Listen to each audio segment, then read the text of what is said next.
This is Troy Black, and you're watching Filibusted. I had to give my voice a little test, a little check a few minutes ago, since I haven't said much today. So if I'm on the slow side, that's the reason why.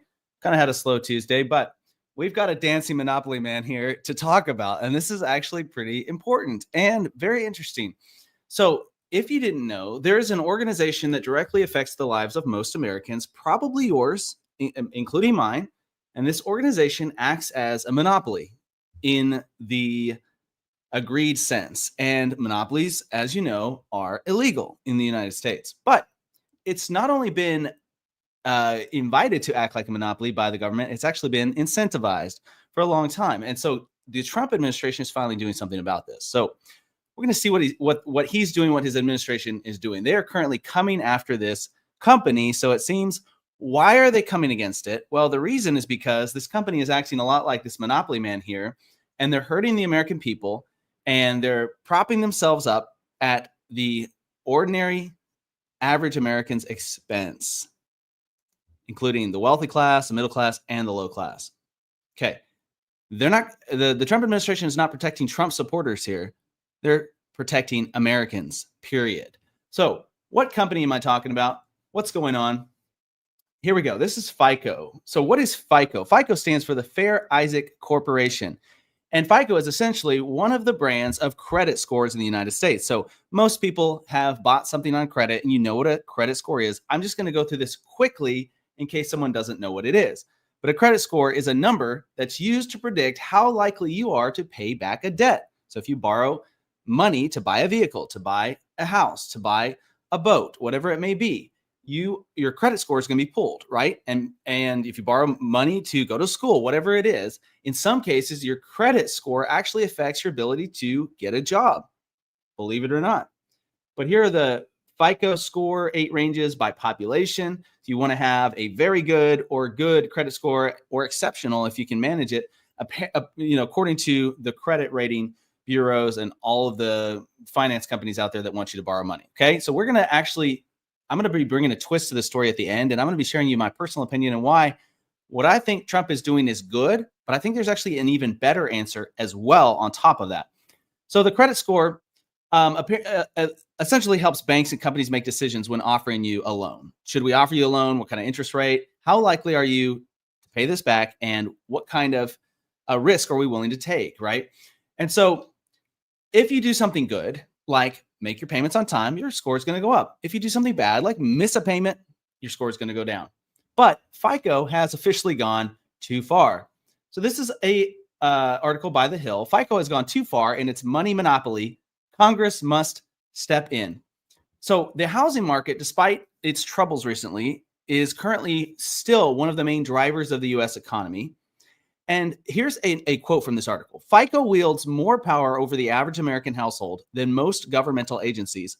But unlike elected officials, FICO and its opaque algorithm are accountable to no one but its shareholders, not policymakers, not lenders, and certainly not the consumers.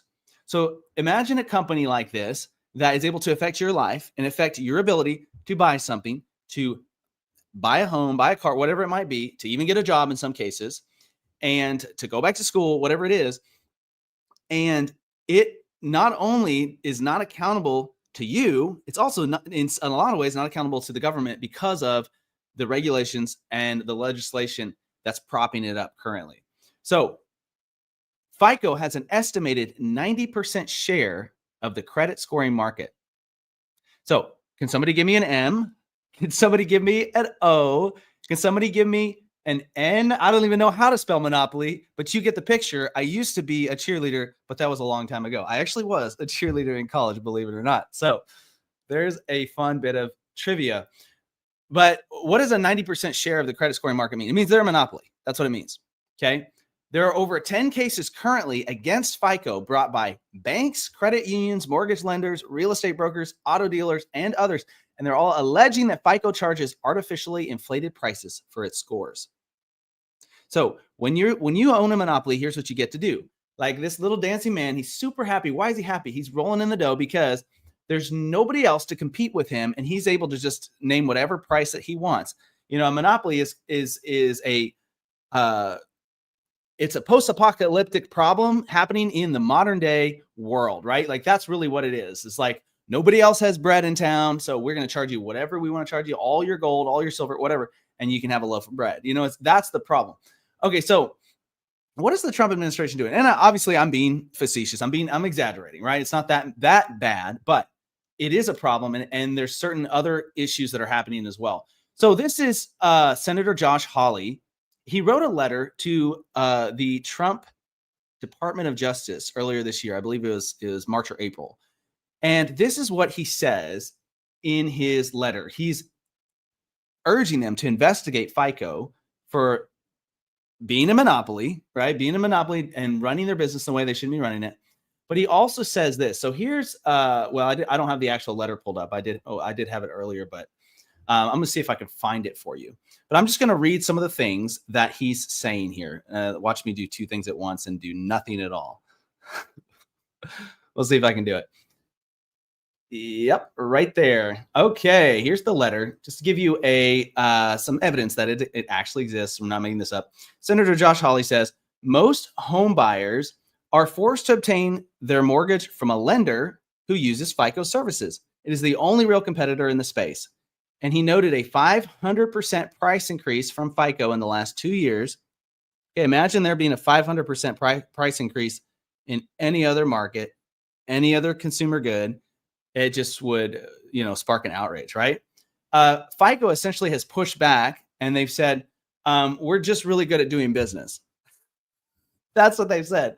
And you can see, and this is in this is like their money information, all their finances, their quarterly reports, all that. You can see their stock prices have doubled, I believe, in the last year. And yeah, they're making lots of money, right? But they say, hey, it's because we've earned it. We're just doing really good. But they're also operating as a monopoly. And that's what Josh Hawley is saying.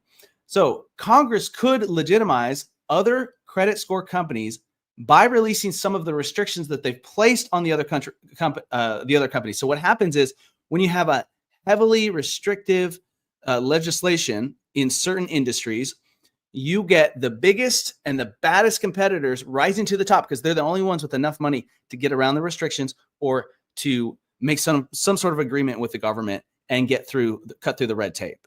And the other ones get left in the dust, right? And that's essentially what's happening here.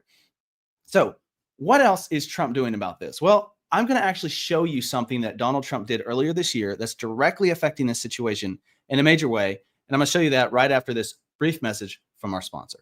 Investing can be confusing and scary, but it doesn't have to be. Genesis Gold Group takes the guessing out of the game and guides you on your gold investment journey. We at Filibusted love the genius design of the Prepper Bar, which breaks up into sections, kind of like a chocolate bar. But if you prefer high security insured gold storage, they have that too. And unlike Fort Knox, the gold is actually there, 100% owned by you. So don't wait to get started. Visit filibustedgold.com today for a free investment guide from Genesis Gold Group.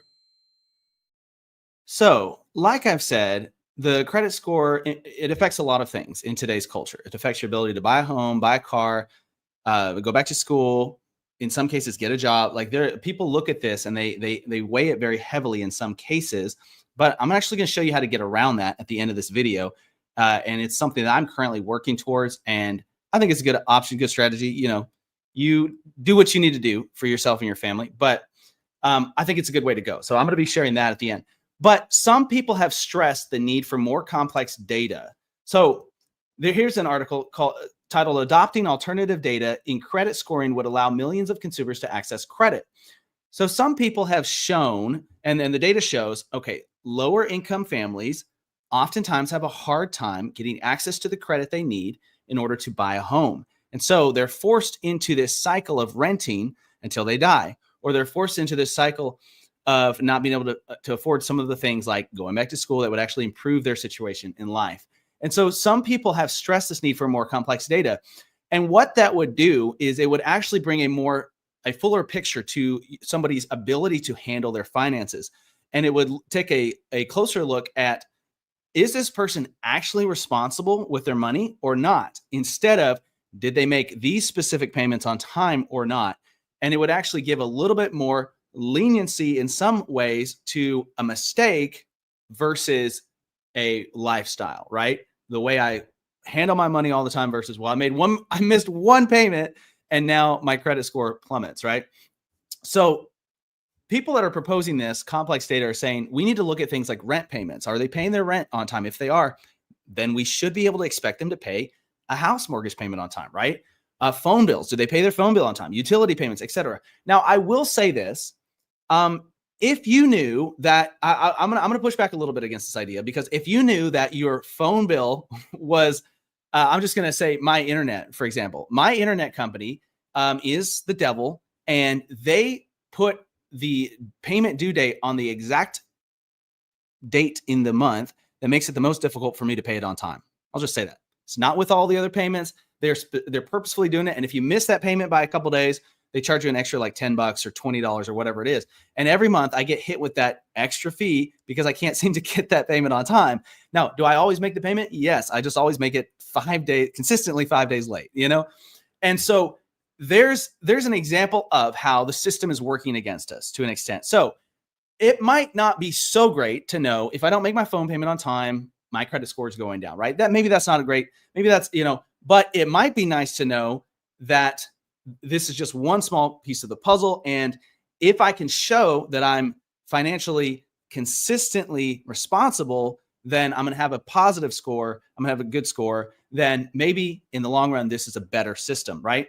So this is Grovetta Gardner, and she's the Senior Deputy Comptroller for Bank Supervision Policy at the Office of the Comptroller of the Currency. That's a very long title. And this is what she says. She says that millions of consumers without traditional credit scores may be hardworking, responsible people who regularly pay their bills on time and could be deemed creditworthy if scored using their full financial record. So she's pushing for this alternative means of judging the data and judging somebody's ability to pay back a loan. And so what she's pushing for is, like I said, the history of paying monthly rent, utilities, cell phone bills, and even consumers' general management of deposit account cash balances. Like, are they consistently in the negative, or are they able to keep money in their bank account, their checking account, their savings account? And if so, we're going to give them a better score based on that, right? So this might help some lower income families get access to credit, which I think in some cases will be a very good thing. Okay. In some cases would be a very good thing, but it doesn't fix the problem of the personal debt bubble in the United States. And I personally am completely against debt in the first place, completely against holding on to a bunch of credit card debt or buying vehicles with debt, with a loan. I'm personally against that. You can make up your mind whether you are or not, but I'm gonna share the rest of that at the end of this and kind of give you my perspective. But this is what Trump did at the beginning of this year, and I'm going to tell you why he did it. Okay, so Trump administration announces huge change to help new home buyers. So they put that word "huge" in parentheses, obviously, or quotes, to try to get you to say it with Trump's accent. But I can't do it, so I'm not going to. But this is essentially what he did. Trump signed an executive order earlier this year, and here it is: delivering emergency price relief for American families and defeating the cost of living crisis. Okay, many of us are familiar with this executive order, but now we're seeing the trickling effect of what's actually occurring because of it. This is what it says in this executive order. I hereby order the heads of all executive departments and agencies to deliver emergency price relief consistent with applicable law to the American people and increase the prosperity of the American worker. This shall include pursuing appropriate actions to lower the cost of housing and expand housing supply. So what is Trump doing? He's trying to make it to where the ordinary average American can actually afford to buy a house in their lifetime in a way that's actually going to be sustainable for them. They're going to be able to hold on to it, make the payments, and it's actually going to help their family. That's what he's trying to do. That's part of what this executive order had to do with, right? We've all seen the memes on Facebook or X or Twitter or TikTok or wherever you are, Pinterest, I don't know, where it's like the income you would need to be able to afford a house from back in the 50s to today, based on a minimum wage. Nowadays, you would need a minimum wage of like $60 per hour. Like, we've all seen those memes where you're like, oh my gosh, what is happening to the world, right? That's what Trump is trying to address. So this is Bill Pulte, and I apologize that I am not pronouncing his name correctly. Polt, that's what it is. It's Bill Polt. I just remembered how somebody pronounced it earlier, but the U.S. Director of Federal Housing. And he wrote on X that President Trump's executive orders to lower housing costs, and following with that, we are ensuring a competitive market with credit bureaus. So this is one of the things he's specifically trying to address. And this is what he says in this X account from July. He says, my order today, thanks to my boss, President of the United States, will allow for Americans to use their rent to qualify for a mortgage. So this is happening. This is happening. All thanks to what Donald Trump signed at the beginning of this year. Credit history will no longer just include credit cards and loans. This is huge. He's correct in saying this is huge because this actually allows a lot of lower income families in the United States. I'm just going to say this right now. Okay. I'm going to cut myself off there. If you think that the left cares more about the low income families and the low income workers and the middle class than somebody like Trump and the Trump administration, you're not reading what's actually going on. You're not paying attention. Here's what Biden did. Okay. Regulatory oppression from the Biden administration is estimated to have imposed almost $50,000 in costs on the average American household. Think about what that does to a lower class American household. Look at this. Trump's first term agenda reduced regulatory costs by almost $11,000 per household. So under Biden, it went up. It all got more expensive. Under Trump, first time around, it went down. It didn't just stay the same. Trump is actually actively fighting for the American worker, for the American taxpayer, for the American homeowner or potential house buyer. And it's so different. It's so different if you actually look at not just, see, we live in a world where people, the tendency is just to believe what people are telling us, right? They're saying, well, we care about you. Well, show us, prove it to us, right? That's what Trump is doing. That's what the Trump administration is doing here. To prove, if you actually care about me as an average American, prove it, right? Show through your actions what you're actually saying. So this is what Bill Polt is doing. This is what they're saying. This is what they're doing right now.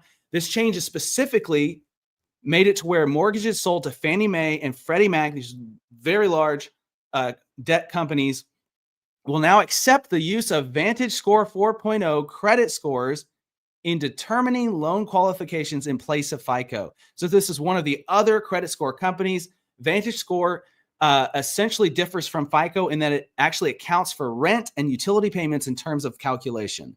So what we're talking about here, this alternative method of judging, can this person pay off their debt or not, it's going to factor in a lot of these other areas of data from their financial history. So this move gives consumers a choice and makes the market more competitive, but it also lets more people get a home who need one. Hey, and we need all the help we can get right now when it comes to buying a home, right? So I would say, based on this information, that Trump deserves a golf clap. I would say that, okay? He cares about the average working American, the lower class American, and you can see it when you look at, I mean, think about the recent statement he made where they're like, why are you trying to, promote peace in all these different areas and, and stop the fighting in all these different places? And Trump made this, this statement about like, well, I'm trying to get to heaven, right? And I would disagree with him theologically as a Christian on the way you get to heaven. I believe it's by grace, not by works. But at the same time, you can see the sentiment there, and he has a moral reason for what he's doing. He actually cares about people, and he's trying to do the best that he can do to make this world a better place, not just outside of the United States through stopping some of these conflicts, or bringing peace to some of these conflicts, but within the United States with the average American worker, not Trump supporters, but everybody. That's very different than what we've seen before. It's very different. So what should we do? Okay. What should we do? We want to, stick it to the man, the monopoly man, and come out from under this burden of debt. Well, this is what, because the America's debt aside for a second, the governmental debt aside for a second, we have a crisis when it comes to personal debt in the United States. So I'm going to pull this man off screen for a second because he's giving me a headache. Not really, but you know what I mean. And here's what I'm trying to do. Okay. The truth is you don't need a credit score. That's the truth. A lot of people say you do. The credit companies, they want you to think you need a good credit score and that you need a credit score at all because they want to make money off of you. That's how they make their money. You go into debt and you pay that loan back over time, and you pay them the loan with interest. They make money, we lose money, and it's a continuous cycle, and it's hard to get out of, right? And I'm not putting any pressure on you to get out of it tomorrow or next week or next year or whatever. I'm just saying there is an alternative route that many Americans are not choosing because they're not seeing it, okay? Here's the truth. If you cancel your credit cards and you pay off your debt and you report to the credit rating companies, your score should and will drop to 0. Now, many people would freak out about that number and say, wait a minute, 0? What is that? You know, like does that mean? It means you're not operating within the credit system anymore. That's what that means. Okay. Why is that unique? This is why it's unique. Because some people, well, what if I need to go buy a car? Well, save up for it and pay cash. You're going to pay a whole lot less that way anyways. A lot of people pay twice what they should be paying for a vehicle over the period of the loan because they're not willing to save up ahead of time and pay cash. And listen, I'm not always done this perfect, but there was a season in me and my wife's life where we shared one vehicle between the two of us, and we were able to do that because of our life situation. And she's working at home, I'm working at home. We're able to share a vehicle. So it made sense. It's not going to make sense to everybody, but it made sense for us. And we took advantage of it. For 8 years, we had one vehicle because we were saving cash to be able to pay cash for a second vehicle. And when the time came, we did it, right? And what did we do? We avoided all of those interest payments. We avoided paying twice what we should have paid, or 1 1/3 or 1.5 times what we should have paid. So I make my payments on time. I don't check my credit score because I don't care. I don't care. Why? Because I never plan on paying for a vehicle again with credit, because I don't want to buy myself into a hole. But here's the other reason: because you don't need a credit score to buy a house. So many people would raise that flag and be like, well, I'm going to have to buy a house at some point in the future. You don't need a credit score in order to get a mortgage. You can get manually underwritten, and it takes a little bit more time. It's a little bit more extensive of a process, but your lender can essentially look at all of your financial information, similar to an audit, and judge you based on that instead of based on your credit score. You can say, I would rather be manually underwritten. This happened to me when me and my wife bought the house we're currently in, because I don't work for a traditional employer. I don't have a traditional job. And so they weren't able to just look at some of the things they normally could look at, right? And say, you're good or you're not. Instead, they had to manually underwrite. And it was not that bad. They were just like, here's the list of information we need. I sent it to them. They looked at it. They said, okay, you're fine. Here's what you can afford, right? And so I do not have a paid off mortgage. I'm not saying, everybody has to do that. I know that's very difficult. Me and my wife are working towards that. It's probably going to be a while until we get there, right? And that's fine.